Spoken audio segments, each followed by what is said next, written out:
હાલો મિત્રો, કેમ છો બધા? મજામાં હશો? અમે પણ મજામાં છીએ. તો આજે આપણે 11સ માટે મસ્ત આઈટમ લઈને આવ્યા છીએ મિત્રો, તો જરૂર બનાવજો.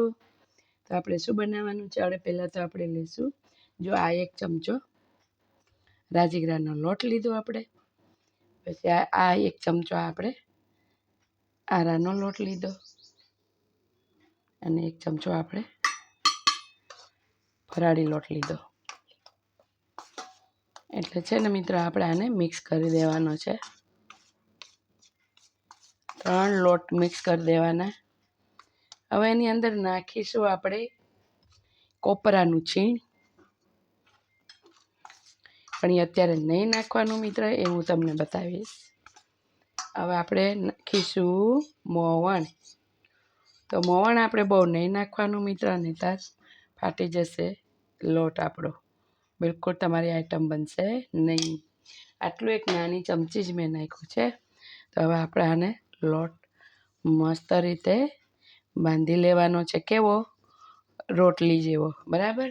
પણ આપણે શું બનાવીએ છીએ તમે જોજો. તો ચાલો આપણે લોટ બાંધી લઈએ ફટાફટ. જો મિત્રો, આપણો લોટ છે ને મસ્ત રીતે બંધાઈ ગયો, સિંગોડારો અને તપકીર, બરાબર. અને ઓનલી 2 મિનિટ આપણે ઢાંકીને રાખી દેવાનો છે. કેટલી? 2 મિનિટ. તો મિત્રો, આપણે મસાલાની અંદર શું બનાવવાનું? લોટ તો આપણે બાંધી લીધો છે. તો આપણે મસાલો શું નાખીશું? તો પહેલાં તો આપણે જો આ છે ને 2 ચમચા, મસ્ત 3 ચમચા આવી રીતે ભરીને આ કોપરાનું છીણ તાજું મસ્ત, તમારે ઘરે પડ્યું હોય ને કોપરું સુકાઈ ગયું હોય ને, તો ઉપરની છાલ કાઢી અને આવી રીતે મસ્ત રીતે તમે છીણી શકો છો. જે આપણે નાખશું બદામ, કાજુ, કિસમિસ, એના ટુકડા કરી દેવાના. ને હવે નાખશું બદામ, ઇલાયચી, 4 ઇલાયચી નાખી છે વાટીને. અને આ 3 ચમચા નાખ્યા છે મોરસ, દરેલી મોરસ નાખવાની. અને મિશ્રણ કરી દેવાનું. આમાં કોઈ લિક્વિડ કશું જ નાખવાનું નહીં. આની અંદર કોરું મિક્સ કરવાનું નથી, આને ચૂલે ચડાવવાનું. ઓકે.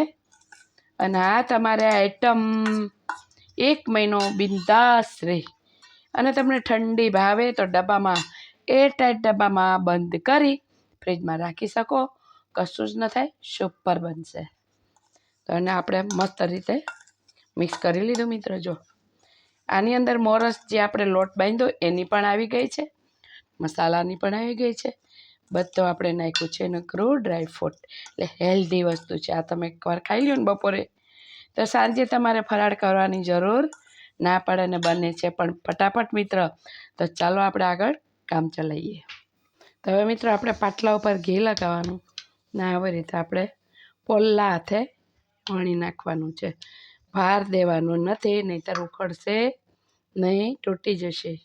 રાજગરાનો લોટ છે એટલે. તો એની અંદર ભરવાનું જે આપણે પૂરણ તૈયાર કર્યું ને એ. તો આમાંથી શું બનશે મિત્ર? ફરાળી મોદક. બરાબર. બજારમાં આપણે બધું લેવા જવું એના કરતાં આપણે ઘરે બનાવીએ ફરાળી મોદક. જો આ રીતે બનાવી દેવાના મસ્ત રીતે. આ રીતે મિત્ર આપણે બધા બનાવીએ મોદક, બરાબર. ચાલો બનાવીને તારી લઈએ. મિત્રો, આપણે જો ગોળ આપણે વારી લીધા છે મોદક. આ રીતે કરવા હોય ને તો બી થાય. પછી એક બીજી રીતે તમને બતાવું. આનો એ જ લોટ, અને કશું કરવાનું નહીં. હવે આની અંદર છે ને તમે ડાયરેક્ટ મસાલો નાખી દેવાનો આમ, અને મસ્ત રીતે મિક્સ કરી લેવાનું આ રીતે. એટલે તમને શું 2 ટાઈપ બતાવું તમને, જે ઇઝી તો 2 ઇઝી જ છે. આ રીતે લોટની અંદર મસ્ત રીતે મિક્સ કરી દેવાનું.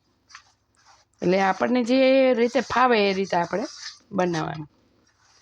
એટલે આ રીતે તમે બનાવો તો બી ઇઝી છે ને ઓલી રીતે બનાવો તો બી ઇઝી છે. તો આને શું કરવાનું? હવે આ રીતે બધું મિક્સ કરી દીધું, મસ્ત થઈ ગયું ને અંદર પૂરણ. હવે આને આ રીતે મોદક વારવાનું.